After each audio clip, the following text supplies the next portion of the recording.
আমরা জানি তামাম পৃথিবীর যত মুমিন মুসলমান আছে এ জাতীয় প্রতিটি মানুষের জীবনের সর্বশেষ আকাঙ্ক্ষা হলো ঈমানের সাথে মরণ যেন হয়, পরপরে জান্নাত যেন পেয়ে যায়।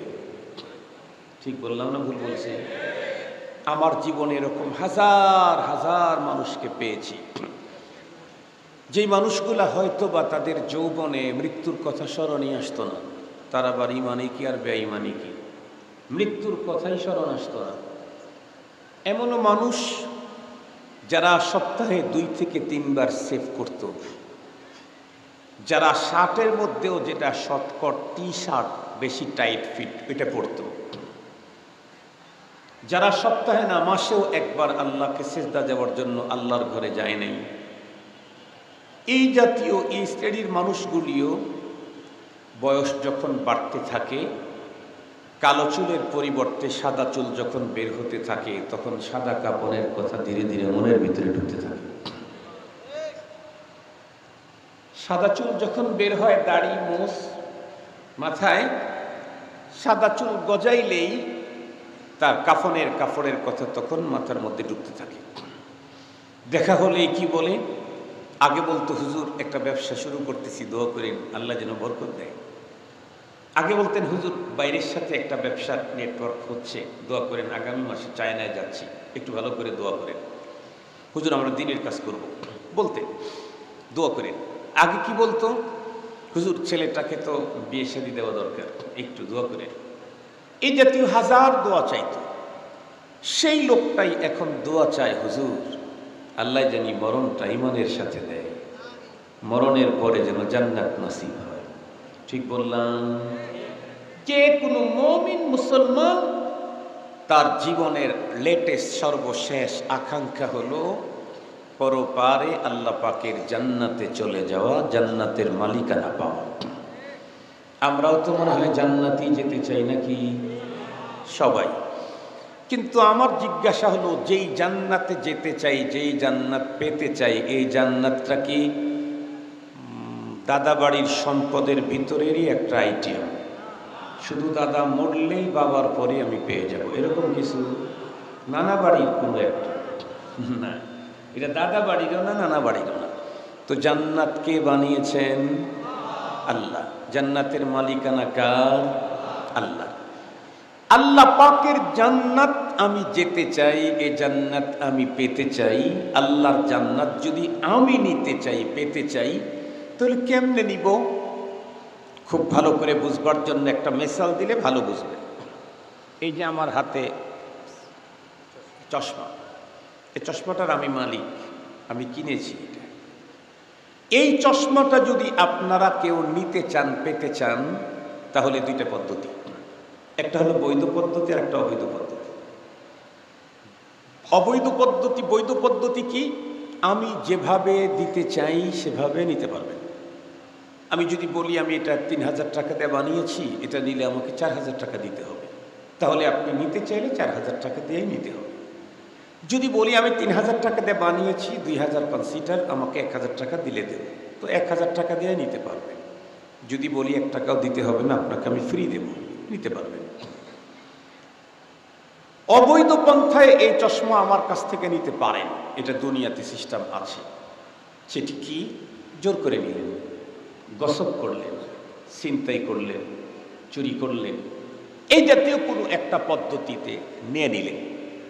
তা আমি জিজ্ঞেস করতে চাই, আল্লাহর জান্নাতে যেতে চাই, আল্লাহর জান্নাত পেতে চাই, বলুন তো দেখি জান্নাত পাওয়ারও কি এই 2 পদ্ধতি আছে, বৈধ আর অবৈধ? একটু ভালো করে বুঝে বললেন। আল্লাহর জান্নাত কেউ ছিনতাই করতে পারবে? আল্লাহর জান্নাত কেউ গসব করতে পারবে? আল্লাহর জান্নাত কেউ জোর করে নিতে পারবে? আল্লাহ পাকের জান্নাত কেউ চুরি করতে পারবে? পারবে না। তাহলে আল্লাহর জান্নাত পেতে চাই, নিতে চাই, তাহলে বৈধ পন্থাতেই নিতে হবে, নাকি বলেন? এখন কথা হলো, আমি যে পেতে চাচ্ছি জান্নাত, আসলে কি আল্লাহ পাক জান্নাত কি বেচে দিবেন? আমি যে নেব তার কাছ থেকে, উনি কি কাউকে দিবেন? হ্যাঁ দিবেন। তো কাকে দিবেন, কোন পদ্ধতিতে দিবেন? খুব ভালো করে বুঝবেন। তো আল্লাহ পাকের কোরআনের দিকে তাকাইলে দেখা যায় আল্লাহ তার জান্নাতটাকে বিক্রি করতে চান। তবে যে কোনো কাস্টমারের কাছে বিক্রি করবেন না। নির্ধারিত এক শ্রেণীর কাস্টমারের কাছে আল্লাহ জান্নাত কিনতে চান, বিক্রি করতে চান। আমি আপনি যদি ওই জান্নাত পেতে চাই, তাহলে আমাকে জান্নাতের খরিদারের ওই কাতারে শামিল হতে হবে। কার কাছে আল্লাহ জান্নাত বিক্রি করতে চান?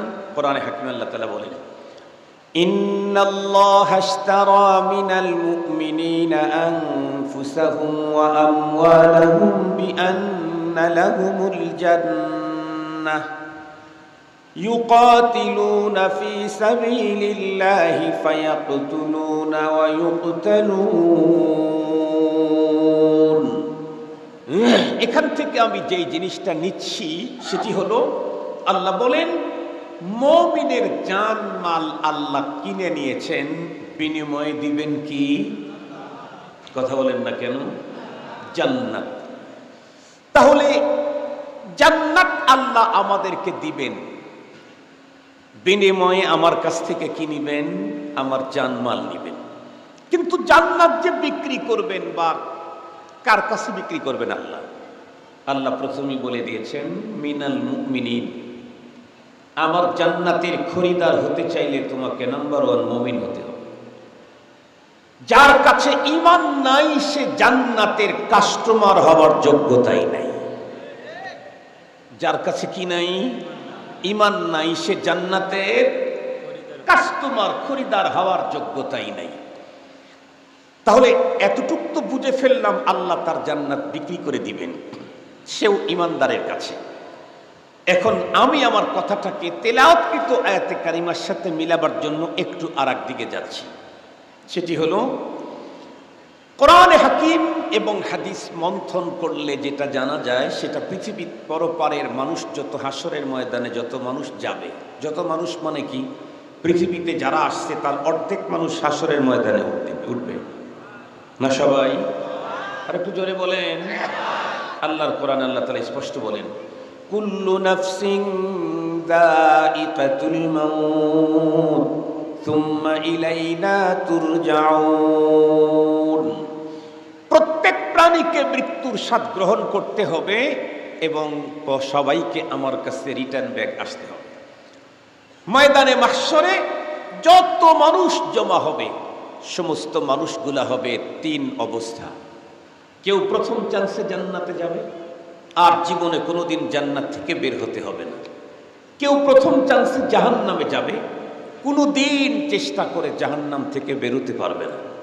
আর একটা গ্রুপ থাকবে, প্রথমে জাহান্নামে যাবে, এরপরে দীর্ঘমেয়াদী, স্বল্পমেয়াদী, নানামেয়াদী সাজা ভোগের পর জান্নাত পাবে। আমি আপনাদেরকে জিজ্ঞাসা করতে চাই, আমরা যারা জান্নাতি হতে চাই, আলোচনা দিয়ে বুঝলাম জান্নাতি হবে 2 প্রকার। এক প্রকারের মানুষ প্রথম চান্সে জান্নাতি, দুখুলে আউয়ালি, কোনো রকমের দুঃখ বেদনা টাচ করা ছাড়াই। আর এক প্রকারের মানুষ জাহান্নামের সাজা ভোগের পরে গিয়া জান্নাত পাবে। আমরা কোন গ্রুপে থাকতে চাই? একটা আওয়াজ করেন। আপনাদের আওয়াজ না করার কারণে আমার আলোচনার সময় 20 মিনিট কমাইয়া দিলাম। ইনশাআল্লাহ 12টা বাজার 10 মিনিট আগে আমি বয়ান শেষ করে দেব ইনশাআল্লাহ। এখন তাও কথা ভালো করে বলেন, কথাগুলো শুনেন। প্রথম চান্সেই যদি কোনো ব্যক্তি জান্নাতে ঢুকতে চায়, নিরঙ্কুশ কোনো রকমের সাজা শাস্তি টাচ করা ছাড়া, দুখুলে আউয়ালি, তাহলে তার জন্য কি লাগবে? রব্বুল আলামিন তার জন্য কি লাগবে এ ব্যাপারে রব্বুল আলামিন কোরআনে হাকিমের ভিতরে 2টা ফর্মুলা বর্ণনা করেছেন। একটা লং প্রসেসিং, একটা শর্ট। একটা হলো লং, এখানে কর্মসূচি হলো 4টা। আল্লাহ তাআলা বলেন, ওয়াল আসরি ইন্নাল ইনসানা লাফি খুসর ইল্লাল্লাযীনা আমানু ওয়া আমিলুস সালিহাত ওয়া তাওয়াসাউ বিল হাক্কি ওয়া তাওয়াসাউ বিস সাবর। কর্মসূচি কয়টা? 4টা। আরেকটা শর্ট পদ্ধতি আছে। শর্ট পদ্ধতিতে কর্মসূচি কয়টা? মাত্র 2টা। আল্লাহ বলেন, ইন্নাল্লাযীনা আমানু ওয়া আমিলুস সালিহাত কানাত লাহুম জান্নাতুল ফিরদাউসি নুজুলা খালিদিনা ফিহা লা ইয়াবগুনা আনহা হিওয়ালা।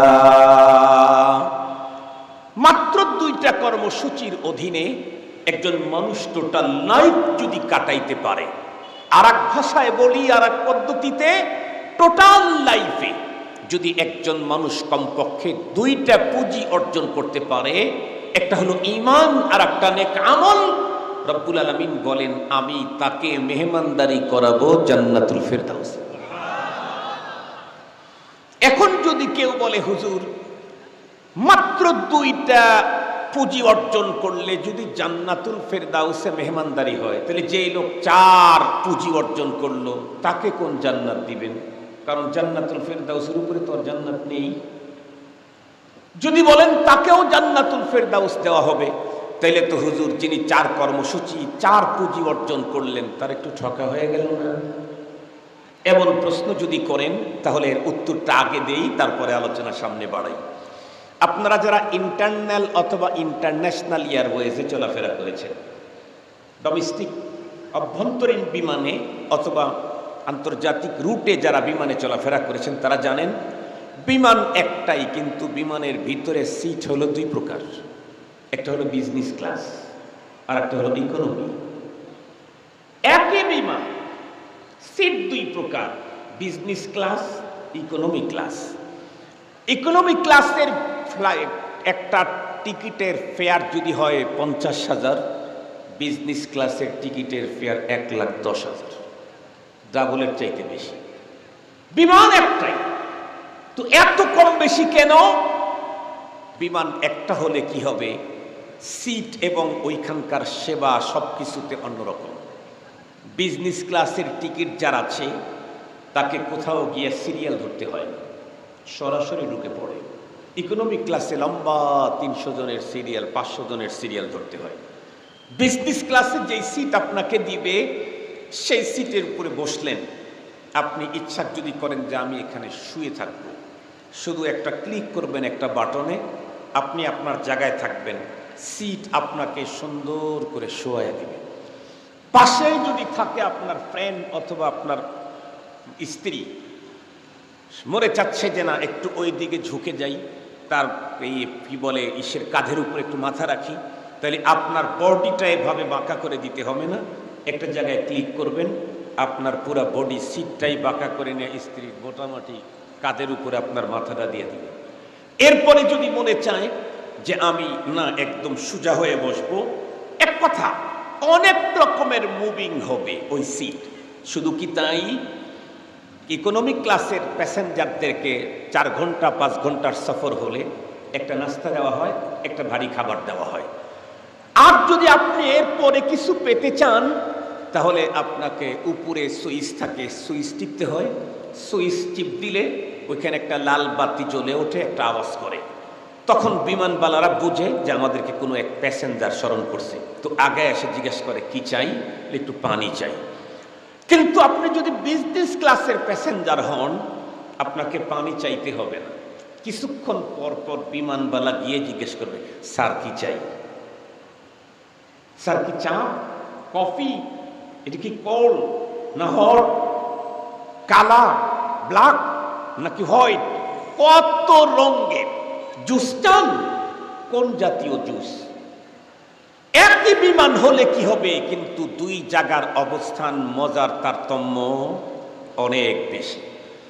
4 পুঁজি গুছিয়ে যারা পরপারে আল্লাহর জান্নাতুল ফেরদাউসের মালিক হবে তারা বিজনেস ক্লাস পাবে। যারা কমপক্ষে 2 পুঁজি নিয়ে কবরে যাবে তাদেরকে জান্নাতুল ফেরদাউসি দেওয়া হবে ইকোনমি ক্লাস। তাহলে তো আর কারো ঠকা নাই।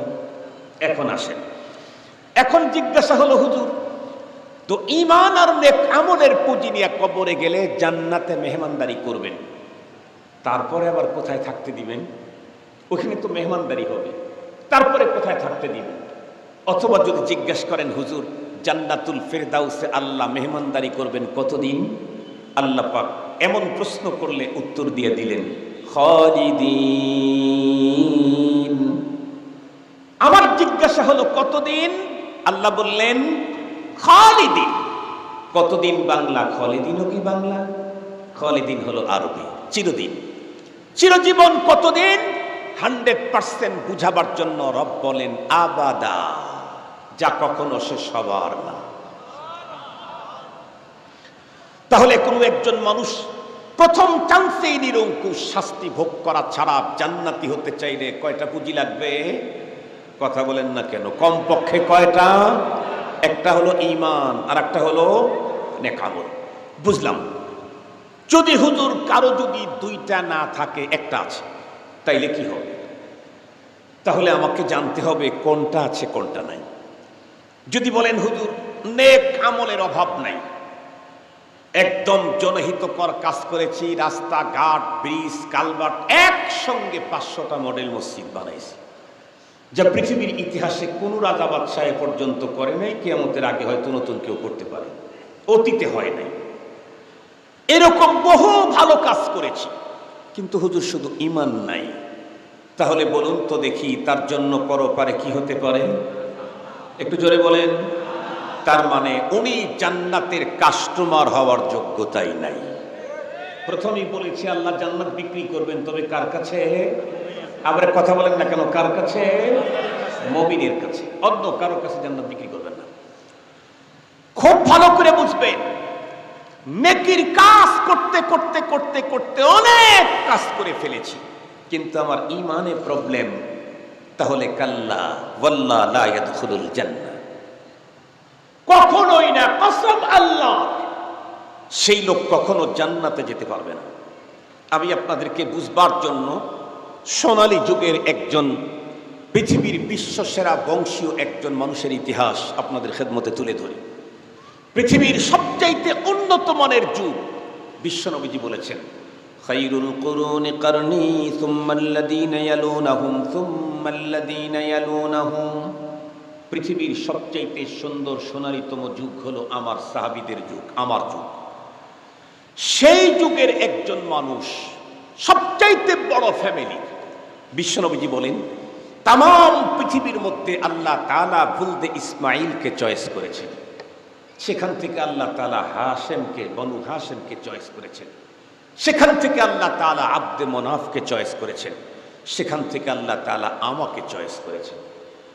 তার মানে বিশ্বনবী পৃথিবীর সবচেয়ে সেরা বংশে জন্মগ্রহণ করেছেন। সেই বংশের সেরা বংশের একজন মানুষের নাম খাজা আবু তালেব, পয়গম্বরের চাচা। ইসলামী ইতিহাস যদি আপনি মন্থন করেন, ইসলামের শুরু যুগের ক্রাইসিস পিরিয়ড, সেই মুহূর্ত যদি আপনি দেখেন, তাহলে দেখবেন পাতায় পাতায় খাজা আবু তালেবের নাম আসবে। ইসলামী ইতিহাসের শুরু যুগ খাজা আবু তালেবের নাম ছাড়া নেই। কেন? খাজা আবু তালেব ইসলামের শুরু যুগে এত বেশি কোরবানি করেছে নবীজির জন্য এবং নবীজির আনিত দ্বীনের জন্য, যা কিয়ামত পর্যন্ত মানুষ বলতে থাকবে, স্মরণ করবে। কি পরিমাণে মেহনত করেছে এটা বুঝাবার জন্য অনেক বেশি কথা বলা দরকার নাই, একটা মাত্র ঘটনা আপনাদেরকে শোনাই। বিশ্বনবী সাল্লাল্লাহু আলাইহি ওয়াসাল্লাম মক্কাতুল মুকাররমায় যখন দাওয়াতের কাজ শুরু করলেন, নবী তো দাওয়াত দিচ্ছেন তাওহীদের, কারো তো বিপক্ষে বলেন নাই নবীজি, তাওহীদের দাওয়াত দিচ্ছেন, কিন্তু তাওহীদের কথা বলার কারণে শিরক, কুফর, নেফাক যা আছে সবের বিপক্ষে চলে গেছে। বর্তমান সময়ে বাংলাদেশে এরকম হয়, হুজুর তো কথা বলেন কোরআনের, কিন্তু কোরআনের বিরোধী হওয়ার কারণে কারো নেতা, কারো ব্যক্তি, কারো দল, কারো পার্টির বিরুদ্ধে হয়ে গেছে। হুজুর কি কোনো দলের বিরুদ্ধে বলছেন? হুজুর বলেছেন কোরআনের কথা, হাদিসের কথা, দ্বীনের কথা, কিন্তু ওনার নেতার বিরুদ্ধে হয়েছে কেন? নেতা কোরআন বিরোধী। ওনার দলের বিরোধী হয়েছে কেন? দল কোরআন বিরোধী। এ কারণে এখন হুজুরের উপরে চড়াও হয়। এটা হলো সেই আগের চরিত্র, ওই যুগের মানুষের চরিত্র। খুব ভালো করে বুঝবেন, সমস্ত মক্কার গোত্রের লোকেরা মহাজোট করল। এক পর্যায়ে খাজা আবু তালেব বিগ বস তার কাছে এসে বলল, নেতাজি, আপনার ভাতিজা সব ধর্মের বিরুদ্ধে কথা বলে, সকল গোত্রের বিরুদ্ধে কথা বলে, এটা মেনে নেওয়া যায় না। আপনি অ্যাকশন নেন, বন্ধ করেন, নইলে আমরা আপনার বিরুদ্ধে সিদ্ধান্ত গ্রহণ করতে কুণ্ঠাবোধ করব না। বিশ্বনবী সাল্লাল্লাহু আলাইহি ওয়াসাল্লামকে তার চাচা ডাকলেন, ডেকে বললেন, ভাতিজা, সব গোত্র ধর্ম সবার বিপক্ষে তুমি কথা বলো বাবা। এখন সবাই তো মহাজোট করেছে, আমাকে সে সিগন্যাল দিয়েছে, তোমাকে এ কাজ থেকে বিরত থাকতে হবে। বিশ্বনবী সাল্লাল্লাহু আলাইহি ওয়াসাল্লাম তখন বললেন, চাচা আমি তো এটা করতে পারবো না। কেন? বুইসতু লিহাদাল আমর, আমাকে তো পৃথিবীতে এই কাজে মিশন দিয়েই পাঠিয়েছেন। আল্লাহ পাকের কোরআন আল্লাহ বলেন, হুয়াল্লাযী আরসালা রাসূলাহু বিল হুদা ওয়া দীনিল হক লিইয়ুযহিরাহু আলাদ-দীনি কুল্লিহি ওয়ালাউ কারিহাল মুশরিকুন। তিনি ওই সত্তা যিনি রাসূলকে পাঠিয়েছেন দ্বীনে হক দিয়ে, যাতে করে সকল বাতিল ধর্মের উপরে দ্বীনে হককে বিজয় করেন। শুধু কি তাই না, রব্বুল আলামিন নিজেই তার রাসূলকে ডেকে বললেন, কুল হাযিহি সাবিলি আদউ ইলাল্লাহ আলা বাসীরাতিন আনা ওয়া মানিত্তাবা'নি। আল্লাহ পাক ডাইরেক্ট অর্ডার করলেন, কুল, হাবিব আমার আপনি ওপেন ঘোষণা করেন, হাদিহি সাবিল, এটা আমার কাজ। আমি মানুষকে আল্লাহর দিকে আহ্বান করবো, এটা আমার কাজ, এটা আমার জিম্মাদারি। এ কারণে আমি পৃথিবীতে এসেছি। পয়গম্বর সাল্লাল্লাহু আলাইহি ওয়াসাল্লামকে চাচা তখন মুস্কি হাসিতে বললেন, বাবা তাহলে তুমি তোমার মিশনের কাজ তোমার মতো করে চালাইতে থাকো, যতক্ষণ পর্যন্ত আমার দেহের ভিতরে রূহ আছে ততক্ষণ পর্যন্ত আমি তোমাকে মিয়াওয়া জিয়াদা শেল্টার সহযোগিতা করেই যাব। শুধু এতটুকু নয়, খাজা আবু তালেব শুধুমাত্র কেবলমাত্র তার ভাতিজা পয়গম্বর সাল্লাল্লাহু আলাইহি ওয়াসাল্লামকে এমন আশ্বস্ত করেছিলেন না, বরং উনি তার কাজে কর্মে মিয়াওয়া জিয়াদা প্রমাণ করে দিয়েছেন। মক্কার লোকেরা যখন দেখলো মুহাম্মদ সাল্লাল্লাহু আলাইহি ওয়াসাল্লাম দ্বীনের তাবলীগ থেকে নিজেকে বিরত রাখছেন না, তখন সকল গোত্রের লোকেরা সম্মিলিত খাজা আবু তালেবের ফ্যামিলির বিরুদ্ধে বয়কট শুরু করলো। একদম 100 ফয়সালা হলো, খাজা আবু তালেব এবং তার পরিবারের কারো সঙ্গে কেউ কথা বলতে পারবে না। তারা যদি কথা বলতে আসে তার কোনো প্রশ্ন করে উত্তর দিতে পারবে না। তাদের কাছে তোমরা কেউ বসতে পারবে না। তারা তোমাদের কারো নিকটে বসতে চাইলে তাদেরকে বসার জন্য ফ্লোর দিবা না। তাদের কাছে কোনো কিছু বিক্রি করবা না। তারা কোনো কিছু বিক্রি করতে চাইলে তাদের কাছ থেকে খরিদ করতে পারবা না। তাদেরকে সালাম দিবা না, সালাম দিলেও তাদের উত্তর দিতে পারবা না। এক কথা 100% বন্ধুরা আমার বয়কট শুরু করে দিল। 1 বছর, 2 বছর, 3 বছর পর্যন্ত এমনই কঠিন দুর্বিষহ জীবন। এক পর্যায়ে জীবন চলতে চলতে চলতে চলতে জীবন বাঁচানোর তাগিদে খাজা আবু তালেব তার ফ্যামিলির লোকেরা গাছের পাতা খেয়ে কোনো রকম করে জীবন বাঁচানো শুরু করলো। তবুও বন্ধুরা আমার পয়গম্বর সাল্লাল্লাহু আলাইহি ওয়াসাল্লামের পিছু ছাড়ে নাই। এমনকি পয়গম্বরের দ্বীনে হকের এশাত বন্ধুরা আমার সহযোগিতা থেকে একটু পিছপা হয় নাই। খুব ভালো করে বুঝবেন, ইসলামের শুরু যুগে ক্রাইসিস পিরিয়ডে যেই খাজা আবু তালেব বিশ্বনবীর জন্য এতটুকুন কোরবানি করলো, শুধু বিশ্বনবীজির জন্যই কোরবানি করেন নাই, পয়গম্বরের আনিত দ্বীনের জন্য এমন কোরবানি করলেন যেই কোরবানির মতো কোরবানি আমার আপনার জীবন বন্ধুরা আমার 10,000 মুসলমানকে এক জায়গায় করলেও খাজা আবু তালেবের কোরবানি সমান হবে না।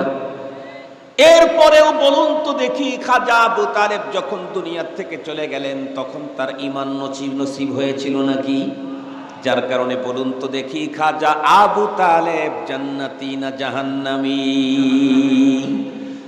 খুব ভালো করে বুঝবেন, যে সমস্ত মানুষের কাছে অনেক বেশি নেক আমল আছে কিন্তু ঈমান নাই, তাদের ব্যাপারে একদম স্পষ্ট কথা, এই লোকটা পরপারে কোনোদিন জান্নাতের মালিকানা তো দূরের কথা, জান্নাতের দেখাও পাবে না। মুহতারাম হাজিরিন, এই কথাটা বললাম কেন? বর্তমান আমাদের দেশে বিগত কোভিড-19 সময় যেই পরিমাণে মানুষের প্রাণহানি ঘটেছিল কোভিড-19 ভাইরাসের কারণে, তার চাইতে বেশি ঈমান হানি ঘটতেছে এখন বাংলাদেশের মুসলমানদের, তার চাইতে বেশি ঈমান হানি ঘটতেছে। মনের অজান্তেই ঈমানকে বিক্রি করে দিচ্ছে। লালন করেছিল ঈমান, কিন্তু সেই ঈমান তার এক বক্তব্যের কারণেই শেষ হয়ে যাচ্ছে। ঈমান এক বক্তব্যের কারণেই শেষ হয়ে যাচ্ছে। আমাদের দেশের আগামী দিনে ক্ষমতার আসন যারা দেখতেছে, এই তো আগামী দিনে নির্বাচন হইলেই আমরা ক্ষমতায় পাব, এই জাতীয় লোকদের উল্টাপাল্টা বক্তব্য, সেটা যদি দেশ নিয়ে হতো সে একটা কথা ছিল, আমল নিয়ে হতো সে একটা কথা ছিল, ঈমান নিয়েই এমন উল্টাপাল্টা বক্তব্য। দেখেন না, কেউ কি বলে যে ব্যক্তিগত জীবনে ইসলামী শরিয়া মানি, পারিবারিক জীবনে ইসলামী শরিয়া মানি, সামাজিক জীবনেও মানি, রাষ্ট্রীয় জীবনে ইসলামী শরিয়া মানি না। বলেন তো দেখি তার ঈমান আছে না গেছে? আর একটু জোরে বলেন, ঈমান আছে না গেছে? যত বড় চেয়ার আর পাওয়ারের যত বড় লোকই হোক না কেন, কেউ যদি রাষ্ট্রীয় জীবনে ইসলামের শরিয়া মানে না, তাহলে তাকে ঈমানদার এ কথা দুনিয়ার কোনো মুমিনও বিশ্বাস করে না। মুহতারাম হাজিরিন, শুধু একটা বক্তব্যের কারণে আজকে ঈমান শেষ। আবার কেউ কেউ অন্যদের ইবাদতখানায়, তাদের পূজনীয় জায়গাতে গিয়ে, তাদের ধর্মীয় অনুষ্ঠানে গিয়ে তাদের মন জয় করবার জন্য কি বক্তব্য দিচ্ছে? ঈসা, মূসা, ইব্রাহিম, কৃষ্ণ, তৃষ্ণ, অমুক সেম। আপনারা কিছু বললেন না যে? আর একটু আস্তে বলেন না, জোরে বলেন। তার মানে এই থিওরির সাথে আমরা একমত না। রোজার পূজা এপিটোপিট, মুদ্রার এপিটোপিট, কথা বলেন না কেন? একই জিনিস না। শুধুমাত্র কেবলমাত্র আগামী দিনে ক্ষমতার স্বপ্ন দেখে মুহূর্তেই তার ঈমানকে বিকিয়ে দিচ্ছে, বিক্রি করে ফেলতেছে, শেষ করে ফেলতেছে, খবরই তাদের নাই। আসলেই যখন নির্বাচন, বাংলাদেশের মুসলমানদের ঈমান বিক্রির হিড়িক লেগে যায়। ছোট নেতা, পাতি নেতা, হয়তোবা ইউনিয়ন পরিষদ অথবা ওয়ার্ড কমিশনার হবে, ওয়ার্ডের মেম্বার হবে, সেও মাত্র কয়েকজন হিন্দু ভোটারের ভোট পাওয়ার লালসায় শারদীয় দুর্গা উৎসব তাদের শুভেচ্ছা জানায়। কথা বলেন না কেন? হিন্দুদের ধর্ম তারা পালন করবে, আমরা সেখানে বাধার সৃষ্টি করতে যাব না। রাষ্ট্র তাদেরকে নিরাপত্তা দেবে, এটা ঠিক আছে, কিন্তু হিন্দুদের পূজনীয় কোনো জিনিসের প্রশংসা করবার পারমিশন কোনো মুমিনের, কথা বলেন না কেন, কোনো মুমিনের নাই। কোনো মুমিন যদি কোনো হিন্দুদের পূজনীয় অন্য ধর্মের যে কোনো ইবাদত অথবা মাবুদ তাদের প্রশংসা করে, তাহলে তার ঈমান নাই। দুঃখের সাথে বলতে হয়, এ বাংলাদেশে চিকিৎসা দেওয়া আর এক ভয়ঙ্কর জ্বালা। সেটি হলো কি দেখেন, আমরা দেখি আলহামদুলিল্লাহ 53 বছর বয়স হয়েছে, যত মানুষ শারীরিকভাবে অসুস্থ হয়, দীর্ঘদিন চিকিৎসার পরে সুস্থ হয় না, পরে বড় ডাক্তারের কাছে যায়। ডাক্তারকে বলে, স্যার আমার এই সমস্যা দেখেন তো। ডাক্তার অনেক বড় ডাক্তার, ওনার কথাবার্তা শুনে ওনার আন্দাজ হয়েছে এই জাতীয় রোগ হতে পারে, কিন্তু 100% এটা মানে নিশ্চিত হওয়ার জন্য উনি বলে যে ভাই আমি তো কিছু বুঝেছি, তবে একটু টেস্ট করে আসেন, দেখি টেস্টে আপনাকে কি রিপোর্ট দেয়। টেস্টের যখন রিপোর্ট আসছে, দেখে তার ভয়ঙ্কর রোগ ক্যান্সার হয়েছে। বলুন তো দেখি, কোন রোগীকে টেস্টের রিপোর্ট দেখার পরে যদি বলে ভাই আপনার ক্যান্সার হয়েছে, এ কথা শুনেই রোগী কি ডাক্তারকে মারতে যায়? কথা বলেন না কেন?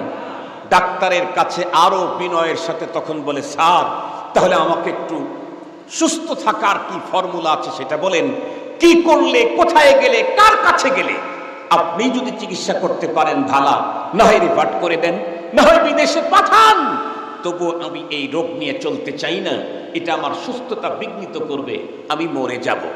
পক্ষান্তরে এই দেশের ঈমানদারদের সামনে যখন হযরত উলামায়ে কেরাম ঈমান বিধ্বংসী জার্মের কথা উল্লেখ করে, কারো ভিতরে সেই জার্ম থাকলে সেটা যখন বলা বক্তব্য মঞ্চে যখন বলে, পরের দিন অথবা মঞ্চেই সাহস থাকলে, সুযোগ থাকলে সেই বক্তার বিরুদ্ধে অ্যাকশন নেওয়ার জন্য দাঁড়ায় যায়।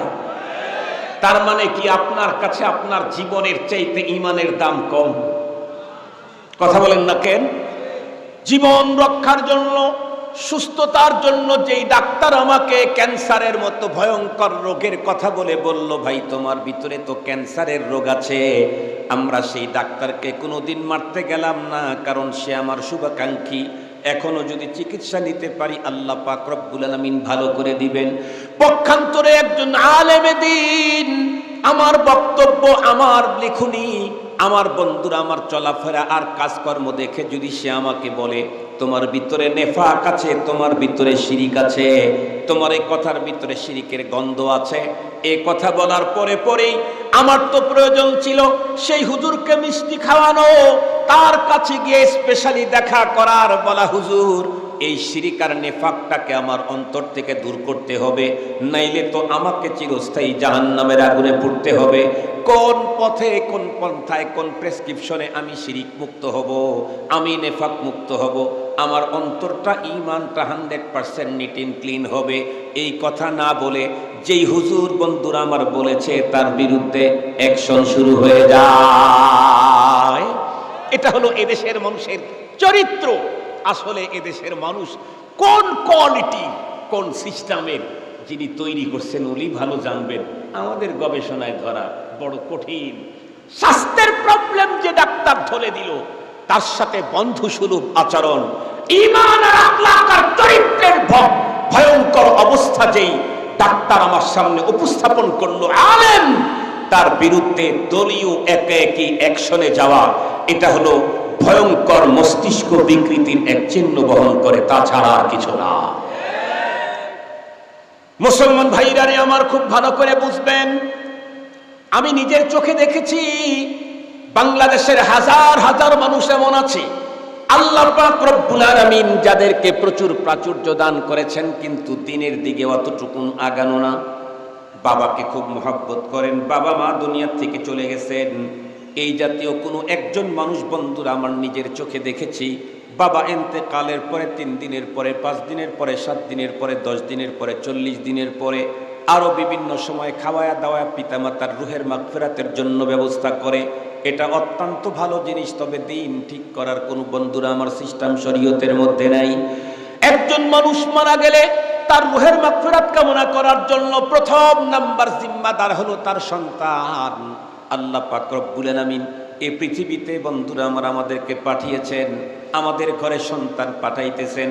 আল্লাহ পাক আমাদের জিম্মায় সন্তানের হক দিয়েছেন, সন্তানের জিম্মায় আমাদের হক দিয়েছেন। সন্তানের জিম্মায় আল্লাহ পাক রব্বুল আলামিন পিতা মাতার যত হক দিয়েছেন মৃত্যুর পরে, তার ভিতরে একটা বড় হক হলো বাবা ইন্তেকালের পরে বাবার মাগফিরাত কামনা করা, আল্লাহর কাছে তার গুনাহ মাপ নিয়ে নেওয়া। এরপরে বাবা দুনিয়ার থেকে চলে গেছে, তেমন কি বন্ধুরা আমার বেশি নেকি নিয়ে যেতে পারে নাই, এ বাবার জীবনে তো অনেক নেকি দরকার হবে পরপারে, তাহলে তুমি তোমার বাবার অ্যাকাউন্টে নেকি পৌঁছিয়ে দাও। পদ্ধতিটা কি হবে তাও কোরআনে হাকিমে আল্লাহ পাক রব্বুল আলামিন শিখিয়ে দিয়েছেন। এ কারণেই তো কোন একজন দিনদার সন্তান তার বাবার ইন্তেকালের পরে হাত দুখানি উঁচু করে আল্লাহর কাছে আরজি দোয়া দেয়, রব্বানা ইগফির লানা ওয়া লিওয়ালিদাইনা ওয়া লিউস্তাদিনা ওয়া লিশাইখিনা, আল্লাহ তুমি আমাকে মাফ করো, আমার পিতামাতারে মাফ করো। এ আবেদন জমা দিলেই আল্লাহ পাক রব্বুল আলামিন তার মরহুম পিতামাতার গুনাহ মাফ করে দেয়। এরপরে আরো আবেদন কি, ওয়াকুর রব্বিরহামহুমা কামা রব্বায়ানি সগীরা। রব্বুল আলামিন শিখাইছেন তুমি বলো রব্বিরহামহুমা, আয় আল্লাহ আমার আব্বা আম্মাকে ওই আদর সোহাগ ভালোবাসা দাও, তার সকল চাহিদাগুলি তুমি কবর জগতে পূরণ করো, পরপারে পূরণ করো, যেমনটি আদর সোহাগ ভালোবাসা দিয়ে আমাদের চাহিদা পূরণ করেছেন আমাদের পিতামাতা। এই দোয়া যদি পৃথিবীতে কোনো সন্তান তার মা বাবার জন্য করে, তাহলে বন্ধুরা আমার অক্ষরে অক্ষরে তার বন্ধুরা আমার এই দোয়া কবুল হয়ে যায়। সূরাতুল ফাতিহা পড়ে নেকি ঢোকে, সূরাতুল ইখলাস পড়ে তার আমল নামায় নেকি ঢোকে। এভাবে নেকি ঢুকতে ঢুকতে এক সময় এমন হয়ে যায় সন্তানের কারণে তার তামাম গুনাহ মাফ হয়ে গেছে। অল্প নেকি নিয়ে গিয়েছিলেন, কিন্তু এখন তার নেকির পাহাড় হয়ে গেছে। কিন্তু শর্ত হলো, খুব ভালো করে বুঝবেন, এদেশের ভিতরে অনেক বিত্তবান আছে, বাবার ইন্তেকালের 20 বছর পর্যন্ত বাবাকে ভুলে নাই। বাবার ইন্তেকালের তারিখ, বন্ধুরা আমার, মৃত্যু বার্ষিকী পালন করতে গিয়া লক্ষ টাকা কোটি টাকা ব্যয় করে দেয়। বার্ষিকী পালন করা নিষিদ্ধ, কিন্তু বাবার জন্য সবরেসানি করার কোনো নিষিদ্ধতা নেই। খুব ভালো করে বুঝবেন, হাজার হাজার কোটি টাকাও যদি আপনার বাবা মায়ের ইন্তেকালের পরে যদি আপনি দান করেন, এই দান আপনার বাবা মার আমল নামায় ঢোকার জন্য শর্ত হলো, দুর্বল ঈমান হলেও ঈমান নিয়ে কবরে যেতে হবে। ঈমান যদি ভেঙ্গে কবরে গিয়ে থাকে, হারামাইন শরীফাইনের ইমামদেরকে দিয়া কিয়ামত পর্যন্ত দোয়া করাইলেও একটা গুনাহ মাফ হবে না। এজন্য সবচাইতে গুরুত্বপূর্ণ বিষয় এখন এই দেশের মানুষের জন্য সবচাইতে গুরুত্বপূর্ণ বিষয়, আমি বাবা আপনজন ইন্তেকালের পরে তার জন্য সবরেসানি করতে কোটি টাকা ব্যয় করব, অবশ্যই তার গুনাহ মাফের জন্য চোখের পানি ছেড়ে আল্লাহর কাছে আবেদন জমা দিব, অবশ্যই। কিন্তু তার চাইতে বেশি দরকার হলো, বাবা ইন্তেকালের আগে, চাচা ইন্তেকালের আগে, মা বোন ভাতিজি ফুপি খালা ইন্তেকালের আগে, ভাই বন্ধু দোস্ত ইন্তেকালের আগে তার ব্যাপারে সজাগ দৃষ্টি রাখা, যেন কোনো অবস্থাতেই মা বাবা ভাই বোন ঈমান ভঙ্গ হয়ে কবরে না যায়। এজন্য দৃষ্টি রাখতে হবে, বাবা কার সাথে মিশে, চাচা কার সাথে মিশে, আমার ছেলে কাদের সাথে মিশে। আবার কাদিয়ানীদের সাথে মিশে যায় নাই তো, আবার আহলে কোরআন হয়ে যায় নাই তো। কথা বলেন না কেন, কথা বলেন না কেন? চলতে চলতে আমার বাবা কাদিয়ানী হয়ে যায় নাই তো, চলতে চলতে আমার ছেলে আহলে কোরআন হয়ে যায় নাই তো। বর্তমান যেই ভয়ঙ্কর ফিতনা বর্তমান আমাদের দেশে আছে, তার মধ্যে একটা ভয়ঙ্কর ফিতনার নাম হলো আহলে কোরআন। এই ফিতনায় আক্রান্ত হচ্ছে যুবকেরা বেশি বেশি। ইংরেজি শিক্ষিতরা এই ফিতনায় অ্যারেস্ট হয়ে যাচ্ছে, গ্রেফতার হয়ে যাচ্ছে, এর ভিতরে পড়ে যাচ্ছে। তারা কেন? তারা চমৎকার কথা বলে। আহলে কোরআনদের একটা বক্তব্য হলো, দেখো নবী আলাইহিস সালাম আমাদের মাঝ থেকে চলে গেছেন প্রায় 1500 বছর। নবী আলাইহিস সালামের হাদিস কোনটা নবীজির হাদিস, কোনটা নবীজির হাদিস না, এটা তো কোরআনের মতো করে সংরক্ষণ হয় নাই। তাদের বক্তব্য, সঙ্গত কারণে আমরা কোনো হাদিস মানতে পারবো না। আজকে যেটা নবীজির হাদিস বলা হচ্ছে এটা নবীজির হাদিস, তাদের কথায় এর কোনো গ্যারান্টি নাই। নাউজুবিল্লাহ বলবেন না একটু? আমরা যেখানে কোরআন আছে, হুদাল্লিন নাস হুদাল্লিল মুত্তাকিন, এ কোরআন মেনেই আমরা চলবো, কোনো হাদিস মানতে হবে না। মুহতারাম হাজিরিন, খুব ভালো করে বুঝবেন, শুধু কোরআন যদি মানতে চায়, হাদিস বাদ দিয়ে কখনো কোরআন মানার সুযোগ, কথা বলেন, হাদিস বাদ দিয়ে কখনো কোরআন মানার সুযোগ নাই। কিন্তু আপনাকে বুঝাইছে বড় সুন্দর করে, কেন? যে কোনো আরবের কথাই তো আরবি। ওই কথা আবু বকর সিদ্দিক, ওমর ফারুক রাদিয়াল্লাহু আনহুম না নবীজির, এটা বুঝবা কেমনে? এই জাহেলগুলি এই জাতীয় কথা বলে এদেশের হাজার হাজার ইংরেজি শিক্ষিত ভাইদেরকে, যুবকদেরকে ঈমান শূন্য করে ফেলতেছে। খুব ভালো করে বুঝার জন্য চেষ্টা করবেন। বলুন তো দেখি, কোরআনে হাকিমের ভিতরে যে আয়াতে কারিমা আছে, তার ভিতরে একটা কোরআনের আয়াত হলো, কুল ইন কুনতুম তুহিব্বুনাল্লাহা ফাত্তাবিউনি ইউহিব্বুকুমুল্লাহ। বলুন তো দেখি, এটা কোরআন না হাদিস? কেউ যদি কোরআন মানতে চায়, আহলে কোরআন হতে চায়, এই আয়াত বাদ দিয়ে কি আহলে কোরআন হওয়া যাবে? এই আয়াতে কারিমাতে আল্লাহ পাক রব্বুল আলামিন তার হাবিবকে ডেকে বললেন, কুল, আপনি ওপেন ঘোষণা করে দিন, পৃথিবীর মানুষ, তোমরা যদি আল্লাহকে মুহাব্বত করতে চাও, তাহলে আমার পয়গম্বরের অনুকরণ করো।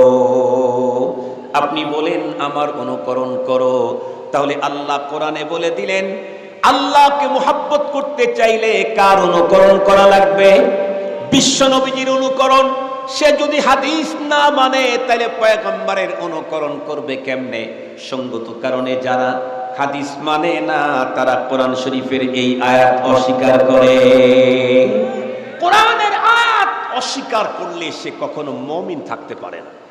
কোরআনে হাকিমে আল্লাহ আরো বলেন, কি বলেছেন? লাকাদ কানা লাকুম ফি রাসূলিল্লাহি উসওয়াতুন হাসানাতুন লিমান কানা ইয়ারজুল্লাহা ওয়াল ইয়াউমাল আখির ওয়া যাকারাল্লাহা কাসীরা। তোমাদের জন্য রয়েছে উত্তম আদর্শ আমার তোমাদের রাসূলের ভিতরে।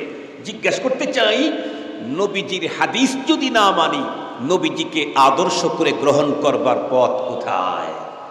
কোরআনে কোরআন শরীফের ভিতরে আল্লাহ তাআলা আরো বলেন, কোরআন শরীফের ভিতরে বলেন, ওগো আমার হাবিব, আমি আপনার উপরে এই কোরআন নাজিল করলাম আপনার অন্তরের উপরে, লিতুবাইয়িনা লিন-নাসি মা নুজিলা ইলাইহিম। আমি আপনার উপরে নাজিল করেছি এই কারণে আপনি কোরআনের প্রতিটা কথাগুলি খুলে খুলে উম্মতের সামনে বর্ণনা করবেন। বলুন তো দেখি, বিশ্বনবীজির বর্ণনাটাই তো হলো হাদিস। এখন হাদিস যদি না মানে, সেই লোক কোরআনের এই আয়াত মানল নাকি? সঙ্গত কারণে আহলে কোরআন যারা, তারা মুমিন নয়, তাদের ঈমান শেষ। এই জন্য আমাদেরকে বাবা মা আপনজন জীবদ্দশায় সবচাইতে বড় পাহারাদারি করা লাগবে তাদের ঈমানের। কারণ ঈমান যদি ভঙ্গ হয়ে কবরে যায়, মক্কা মদিনার সমস্ত ইমামদেরকে কিয়ামত পর্যন্ত দাওয়াত খাওয়ায়া, তাদের দিয়ে দোয়া করায়া, একটা গুনাহ মাফ করাবার কোনো সুযোগ নাই, একটা নেকি তাদের আমলনামায় ঢুকাবার সুযোগ নাই। আরো সহজ কথা, আল্লাহ পাক রব্বুল আলামিন তাদের কাছে তার জান্নাত বিক্রি করতে রাজি নাই। মুসলমান ভাইরা আমার, কেউ যদি বলে হুজুর আমার কাছে দুইটা পুঁজি পুরা নাই, একটা আছে, বলে কোনটা? ঈমান আছে, নেক আমল বলতে কিছুই নাই। তাহলে তার কি হবে? আহলে সুন্নাত ওয়াল জামাতের আকীদা কোরআন হাদিস মন্থন করে আপনারা দেখতে পারেন। তার ব্যাপারে সিদ্ধান্ত হলো, শুধুই যদি ঈমান থাকে, জিন্দেগিতে একটা নেক আমলও না থাকে, আল্লাহ পাক রব্বুল আলামিন ঈমানের বদৌলতে তাকে কোনো না কোনো একদিন জান্নাতের মালিকানা দিয়েই দিবে। আল্লাহ পাক তো বলেই দিয়েছেন, ইন্নাল্লাহ ইশতারা, আল্লাহ বিক্রি করে দিয়েছেন, ইশতারা বিক্রি করেছেন, মিনাল মুমিনিন। ইশতারা আমরা জানি বাই আর সেরা একটার অর্থের ভিতরে ব্যবহার হয়। মুমিনের কাছে বিক্রি করেছেন, মুমিনের কাছ থেকে কিনেছেন কি? তার জান আর মাল, এটা কেনা বেচা হয়ে গেছে। সঙ্গত কারণেই কেউ যদি ঈমান নিয়ে কবরে যেতে পারে, সে জান্নাত পাবে। দিলে হইল কেন? কারণ হলো ও ঠিকঠাক মতো যা পাওনা দাওনা ছিল তা পেইড করে নাই। কথা বলেন না কেন? দিলে হলো কেন? পাওনা দাওনা যা ছিল তা পেইড করে নাই। জীবদ্দশায় 5 ওয়াক্ত নামাজে আল্লাহর ঘরে হাজিরা দেওয়ার কথা ছিল, জান্নাত বিক্রি করছেন, এটা একটা শর্ত। আরো কি ছিল? সম্পদ হলে যাকাত দেওয়ার কথা ছিল। এই জাতীয় অনেক কিছুই বিক্রি করেছেন, কিন্তু এগুলো পেইড করে নাই। এ কারণে তাকে দিলে একটু দেরিতে দেওয়া হলো। মাঝখানে এই যে বিক্রি পরিশোধ করে নাই, এই জন্য জরিমানা হলো দহনের শাস্তি, আগুনের শাস্তি নিয়ে আসো, এটা কমপ্লিট হোক, তারপরে তোমার জান্নাত তুমি নিবা। সুবহানাল্লাহ, আলহামদুলিল্লাহ বলেন। অপর দিক থেকে আবার নাউজুবিল্লাহ বলতে হবে যে আল্লাহ যেন আমাদেরকে এই পদ্ধতিতে জান্নাতের মালিক না বানান, আমার দ্বারা জানি দুনিয়াতেই আল্লাহ পাকের বাতানো তরিকা লঙ্ঘিত না হয়, 100% পালন হয়, আমি যেন প্রথম চান্সি জান্নাতে যেতে পারি। এই জন্য আমার আহ্বান আপনাদের কাছে যতদূর পর্যন্ত যায়, ব্যবসায়ী ভাইদেরকে বলবো, রাজনৈতিক বন্ধুদেরকে বলবো, অন্যান্য পেশাজীবীর সকলকেই বলবো, আমরা যেহেতু পরপার বিশ্বাস করি, আখিরাত বিশ্বাস করি, জান্নাত জাহান্নাম বিশ্বাস করি, আর জান্নাতেরই আকাঙ্ক্ষা রাখি, সঙ্গত কারণেই আমলে যদি একটু ত্রুটি হয়, না হয় কিছুক্ষণের জন্য মেনে নিলাম, কিন্তু খবরদার ঈমান যেন ভেঙ্গে না যায়। তাহলে বিশ্বনবী হওয়ার পরেও ঈমান না থাকার কারণে ইসলামের জন্য এত কুরবানি, খাজা আবু তালেবের ইসলামী ইতিহাসের পাতায় পাতায় খাজা আবু তালেবের নাম আছে। সিরাতুল নবীর কিতাব পড়েন, সেখানে তার নাম আছে। ইসলামী ইতিহাস পড়েন, সেখানে তার নাম আছে। নামগুলি নেকেট ভাবে নাই, খারাপ ভাবে নাই, ইসলামের পক্ষেই তার আলোচনা আছে, ইসলামের পক্ষে তার কোরবানির কথা আছে। কিন্তু জান্নাত পাবেন না। নবীকে দিয়েও পরপরে সুপারিশ করায়া জান্নাত তার জন্য হবে না। ঈমান ছাড়া আখিরাতে নবী সুপারিশ করলে যদি জান্নাত পাওয়া যেত তাহলে খাজা আবু তালেব জান্নাতি হতো। ঈমান ছাড়া নবী সুপারিশ করলেই যদি জান্নাত পাওয়া যেত ইব্রাহিম আলাইহিস সালামের আব্বাজান জান্নাতি হয়ে যেত। নবী সুপারিশ করলে ঈমান ছাড়া যদি জান্নাতে যাওয়া যেত হযরতে লূত পয়গম্বরের আলাইহিস সালামের রফিকায়ে হায়াত জীবন সঙ্গিনী আহলিয়া তার ওয়াইফ জান্নাতে পেয়ে যেত। সত্যিই যদি নবী হইলেই সুপারিশে যদি জান্নাত পাওয়া যেত, ঈমান ছাড়াও সুপারিশ করে যদি জান্নাত পাওয়া যেত হযরতে নূহ পয়গম্বরের কলিজার টুকরা সন্তান কেনান, যার ব্যাপারে স্বয়ং রবকে আল্লাহ পাককে পয়গম্বর নূহ আলাইহিস সালাম কথা বলেছেন ইন্নাহু মিন আহলি, আল্লাহ এটারে আপনি বাঁচান, এটারে রক্ষা করুন, ও আমার কলিজার টুকরা। আল্লাহ পাক উত্তর করলেন ইন্নাহু লাইসা মিন আহলিক। স্পষ্ট কথা। এজন্য আসেন কোন ব্যবসার খাতিরে যেন আমার ঈমান নষ্ট না হয়, রাজনীতি করতে গিয়ে যেন আমার ঈমান নষ্ট না হয়, সম্পদ অর্জন করতে গিয়ে যেন আমার ঈমান নষ্ট না হয়, বড় চেয়ার দখল করতে গিয়ে যেন আমার ঈমান নষ্ট না হয়, বড় পদ পদবীর জন্য যেন আমার ঈমান নষ্ট না হয়। কেন? ঈমান যদি দুর্বল হয় তবু আমি পরপারে মুক্তি পাব, কিন্তু ঈমান ভেঙ্গে গেলে মুক্তির আর কোনো সম্ভাবনাই নাই। আল্লাহ তাআলা আমাদের সকলকে আলোচিত কথা বুঝবার, এর উপরে আমল করবার তৌফিক দান করুন। একটু আমিন বলবেন কি? আর একটু জোরে বলেন না আমিন। আরো 10 মিনিট আগে ছেড়ে দিলাম, 50-এ ছেড়ে দিতে চেয়েছিলাম, 40-এ ছেড়ে দিলাম। সর্বশেষ কথা আপনাদের কাছে আমার, সেটি হলো আমাদের প্রত্যেকের দুনিয়া সামনে না অনেকটা পিছনে? দুনিয়া দুনিয়া আমাদের সামনে না অনেকটা পিছনে? অনেকটা পিছনে। এখন দুনিয়াতে আছি, তবে অনেকটাই পিছনে চলে গেছে। কারণ আমার আয়ু যদি 80 বছর থেকে থাকে, আমি তো এখন 53 বছর, তাহলে দুনিয়াতে আমার চলে গেছে কতটুকু? 53। সামনে আছে কত? 27। এই 27 বছর এই দুনিয়াতে আমি থাকবো, এরপরে কই যাব? কথা বলেন না কেন? কবরের পরে কই যাব? আখিরাতে হাসরে উঠতে হবে। এই টোটাল জীবনটাই হলো সামনে। যেটা গেছে পাস দা পাস, যে চলে গেছে তো চলেই গেছে, কোনোভাবেই সেটা আমি আর ভোগ করার, সেটা পাওয়ার কোনো সম্ভাবনা নাই। আলা লাইতা শাবাবা ইয়াউদু ইয়াওমান ফাউখবিরুহু বিমা ফাআলাল মুশিব। এটা জীবন আর ফিরবে না। সামনের জীবনটা যেন আমার সুখের হয়, শান্তির হয়, নিরাপত্তার হয়, আরামের হয়। এজন্য আমাকে জান্নাতের এরিয়াতে থাকতে হবে। কারণ আখিরাত তো দুনিয়ার মতো না যে একই এলাকায় শান্তিও অশান্তিও, একই এলাকায় শান্তিও অশান্তি, একই বিল্ডিংয়ের ভিতরে কেউ হাসে কেউ কাঁদে। কথা বলেন না কেন? একই বিল্ডিংয়ে কেউ হাসে কেউ কাঁদে না? বাদি দিলাম এই বাসা ওই বাসাটা বাদি দিলাম, হাসপাতালে যান, এই রুমে এক রোগী, ওই রুমে আর এক রোগী, ওই রুমে বাচ্চা আজকে জন্ম নিল, সবাই হাসতেছে মিষ্টি খাচ্ছে, এই রুমের রুগীটা এখন মারা গেল, চিৎকারে পুরো হাসপাতাল ভেঙে যাচ্ছে। কথা বলেন না কেন? এটাই তো দুনিয়া, এটাই দুনিয়া। একই রুমে একটা টাইমে কেউ হাসে কেউ কাঁদে, কেউ এখন বিবাহের পিঁড়িতে বসছে, কেউ এখন, কথা বলেন না কেন, কবরস্থানে যাওয়ার জন্য লাশটা খাটের উপরে উঠছে। ঠিক বললাম? এ হলো দুনিয়া। কিন্তু আখিরাতটা কিন্তু ভিন্ন। সুখের এরিয়া ভিন্ন, ওইখানে কোনো দুঃখ নাই।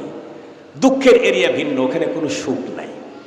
দুঃখের এরিয়া জাহান্নাম, সুখের এরিয়া জান্নাত। তো পরকালে আমি সুখে থাকতে চাইলে জান্নাতি হওয়া ছাড়া আর কোনো জায়গা নাই। সেই জান্নাতে যেতে চাইলে পদ্ধতি হলো দুইটা। প্রথম চান্সেই ঢুকতে চাই, তাহলে ঈমান লাগবে আর নেক আমল লাগবে। সাজা টাজা নিয়ে যেতে চাই, তবুও ঈমান লাগবে। ঈমান ছাড়া জান্নাতি হওয়ার কোনো সুযোগ কারো জন্য নাই, বিশ্বনবীজির চাচা হইলেও নাই। মুসলিম জাতির পিতা ইব্রাহিম খলিল, তার পিতার জন্য এই অপশন খোলা নাই। মুসলিম জাতির পিতা, সমস্ত মুসলমানদের পিতা ইব্রাহিম খলিল আলাইহিস সালাম, তার পিতার জন্য এই অপশন খোলা নাই যে ঈমান নাই জান্নাতে যেতে পারবে। মুসলিম জাতির পিতার জন্যই যদি এই অপশন খোলা না থাকে, তাহলে আমি ঈমানহীন হয়ে গেলে আমার কি হবে? ঈমান কত বড় গুরুত্বপূর্ণ জিনিস। আসুন আমরা সব কিছু যদি নষ্ট হয়, ধ্বংস হয়, হারিয়ে যায়, ফুরিয়ে যায়, কোনো অবস্থাতেই আমরা ঈমান ভাঙতে দেব না, নষ্ট হতে দেব না, ফুরাতে দেব না। রাজি আছি ইনশাআল্লাহ? এখন যদি বলেন হুজুর ঈমান কি জিনিস, একেবারে এক কথায় বলি, কোরআন শরীফের বিসমিল্লাহর বা থেকে সূরা নাসের সিন পর্যন্ত যা আছে আপনি খালি বলবেন, আল্লাহ তুমি যা বলছো, আমি যতগুলা জানি সেগুলা তো বিশ্বাস করি, যেগুলো আমি বুঝি না, জানি না, কিন্তু তুমি বলছো সেটাই রাইট। সেটাই কি কথা বলেন? সেটাই রাইট, সেটাই মহাসত্য। পুরা 30 পারা কোরআন, পুরা 30 পারা কোরআনের সব জায়গায় কি আপনার মুখস্থ আছে নাকি? সব বাণী আপনার জানা আছে নাকি? সব আয়াতের মেসেজ আপনার নখদর্পে আছে নাকি? নাই। তারপরেও আপনি মুমিন। কেন মুমিন? রব যা বলেছেন সব সত্য। আমার কাছে যখন নিয়ে এসে বলবে এটা রবের কালাম, আমি বলবো কোনো রকমের সন্দেহ ছাড়া মহাসত্য। এটা হলো ঈমান। মনে থাকবে তো?